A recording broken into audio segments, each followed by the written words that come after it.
Hello there guys and welcome back to 100% Chelsea for another episode of Chelsea Weekly. And today, I've got a bit of a longer episode for you. Do I call it an episode? I don't know. I'm not sure if it will be that much longer, but there's more stories anyway, naturally, because obviously there's more, transfer rumours going on after the season rather than during the season. So the first one, and probably the only dampering one, the only bad one, if you want to say, as Eden Hazard picked up a very serious injury while away on international duty with Belgium. He broke his ankle, like properly broke it, and he had to undergo surgery, which isn't great. The surgery, according to Hazard, did go well, which I suppose is good news. And according to the club, Chelsea, Hazard will approximately be sidelined for around 3 months, which is a long time, which would mean he'd be back around early September. Whether that means back in full training or back playing, I have no idea. Obviously, he will now miss pretty much all of pre-season. I mean, you can't say he will miss everything because, he can still train. He can still do gym work, he can still cycle and, to build up his stamina and stuff like that. So it's not like he can't do any work, and it's not like he has to stay in bed for the next 3 months. Obviously not. But he will have, to catch up on his fitness once he's able to train fully. And I don't know how long he will be out for until he can start playing again. So that's obviously bad. But coming to some great news, some very great news, if I'm completely honest.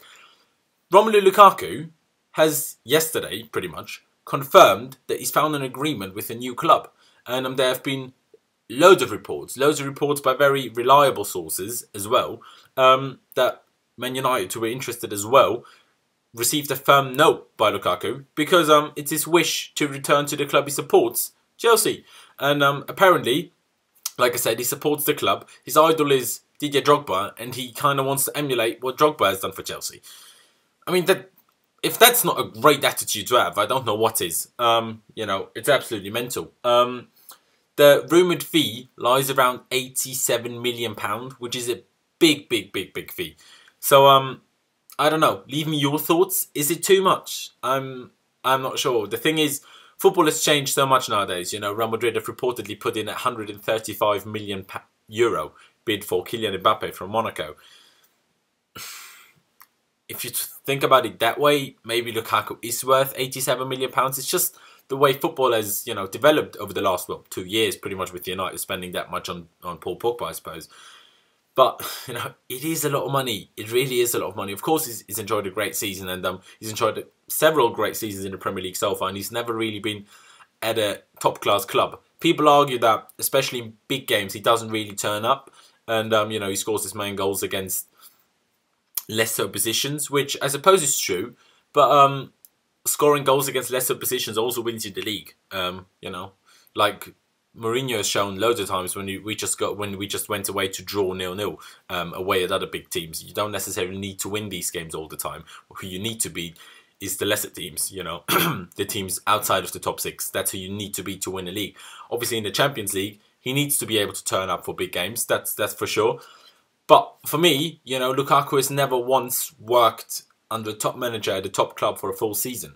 So, and he's only 24. He's only just turned 24, I think. So there's a lot of room for improvement for him. And I expect if we do sign him, I expect him to improve massively in the first, say, 6 to 12 months. And by next season, will be a complete striker and will be an outstanding striker. So I'm very much looking forward to it. If we do sign him, I hope we do sign him. The signs are looking very likely. I know, it happens a lot of the time and mostly it's useless. But yesterday, an hour after the report came out that he has confirmed that he's reached an agreement with a new club, he started following Chelsea players on Twitter. Not that it means a lot, but I had to mention it, I suppose. I leave a poll. You just have to click the I button up there for you to let me know. Would you be happy if we signed Lukaku for around £87 million? I suppose most people would be happy if we signed him, but would you be happy if we signed him for that much as well?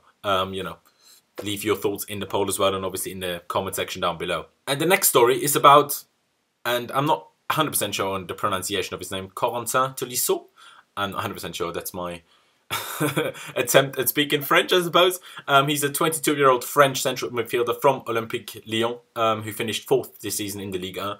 and he's been strongly linked with a move to Chelsea for, you know, a week, maybe two, and by several big news outlets as well. And you know, there've been different reports for that. The rumoured fee that I've read lies around £33 million. And then last night I've read that apparently we've made a bid of 35 million euros, but Lyon are asking 40 million euros. So I'm not 100% sure where we are on this one. But, you know, he's very much an all-rounder. He's a real number 8 in midfield. You know, he scored 8 goals with 4 assists in 31 games in Liga, which isn't the greatest tally, but you have to remember that they also had, like I said, just scored like 29 goals. So obviously he wasn't going to contribute that many goals if they have big name strikers scoring that many. Plus he scored 4 goals and 2 assists in the Champions League group stages, plus the Europa League knockout stages where they reached the semi-finals when they got knocked out by Ajax. I would be in favour of that deal. I've mentioned Bakayoko before, who I'm not the biggest fan of because you know, he just doesn't, I don't think he gives us anything that we don't already have, and Tolisso I think does that. Tolisso is a player who does have an eye for a goal, which not a lot of our central midfielders do have. He doesn't, you know, shy away from having a strike from distance, which I think we need, which I think against certain oppositions we're lacking sometimes. Obviously, we won the season with second highest point ever, so we can't really say we lacked a lot of things in the league. But it's still something that I would like to see a bit more, us having a go from further out, and also by players who actually can shoot very well. Yes, Matic scored a few blinders in his career at Chelsea, you know, in most particular the one against Tottenham, but it's not like he has good strikes regularly, even if he tries it more regularly. But yeah, so me personally, I would be in favour of the deal. Yeah, let's see what happens on that one, I suppose. And the next story and the next report is about Andreas Christensen, obviously the Danish international. And it has been confirmed that he will be joining the Chelsea squad for the upcoming pre-season tour. Obviously, that was expected, you know, who thought he wasn't going to do that. So after 2 very successful years on loan at Borussia Mönchengladbach in the Bundesliga, obviously, he's coming back to his parent club Chelsea, and you know, I'm very much looking forward to it. I think he's an incredible defender, if I'm completely honest, especially at his age. Very good, you know, he's enjoyed a lot of experience. He's gained a lot of experience in the Bundesliga. He's also played in the Champions League and the Europa League, which is obviously great. So yeah, I'm massively in favour of it, of him coming back, of him being part of the squad, and I have a feeling that he might actually be a starting centre back sooner rather than later. And the second to last story of the day is about Dani Alves. Just a couple of days before the Champions League final, reports that Chelsea, that we are very much interested in Dani Alves, have started to come out. You know, he just turned 34. He's obviously a Brazilian right wing back. I don't really have to introduce Dani Alves, do I? And like I said, he's strongly rumoured to be joining Chelsea for a fee of as little as £5 million. There's also been rumours that he might be joining us for free, which I highly doubt. But even £5 million would literally be a steal, for me personally anyway. Apparently, he's made a comment saying at his age he's ready for one more challenge in his career. So that kind of suggests they could be leaving Juventus. I still would have much rather signed him after he left Barcelona, when Juventus signed him, rather than now.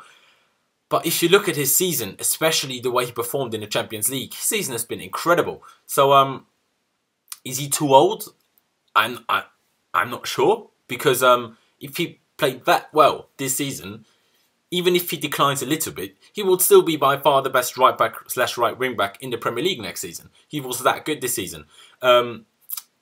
Is there any point in signing a player that's 34 years old that will possibly only give us 1, maybe 2 years of, you know, good performances?